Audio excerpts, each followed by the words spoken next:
On prenait ces grands hommes en bonne santé et on les faisait se reproduire comme des chevaux, des animaux. Ce n'était pas bien du tout. Dieu a fait l'homme. L'homme a fait les esclaves. Ce n'est pas bien dès le départ. Jamais. Dieu ne veut pas qu'un homme soit un esclave. Non, monsieur. Et aucun. Regardez ce qui s'est passé. Et au milieu de tout cela, ce gars a dit, eh bien, j'aimerais en acheter quelques-uns. Il avait remarqué là un jeune gars. On n'avait pas besoin de lui donner le fouet. Il avait le menton relevé, la tête haute, comme un vrai monsieur. Il allait et venait. Et le courtier a dit, j'aimerais l'acheter. Il a dit, mais il n'est pas à vendre. Il a dit, eh bien, pourquoi? Il a dit, c'est le chef. Il a dit, non, c'est un esclave. Eh bien, il a dit, comment ça? Est-ce que vous le nourrissez mieux que les autres? Il a dit, non, il mange là-bas, à la cantine, avec les autres. C'est un esclave.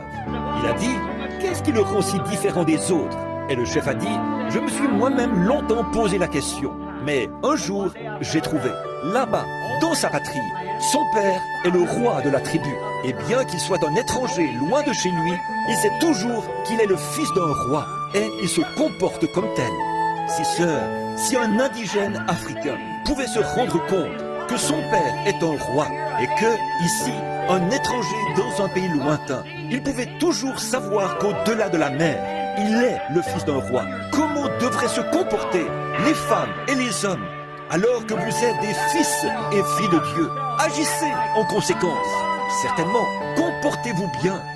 Nettoyez vos vies et agissez comme des fils et filles de Dieu. Pas étonnant, regardez la condition.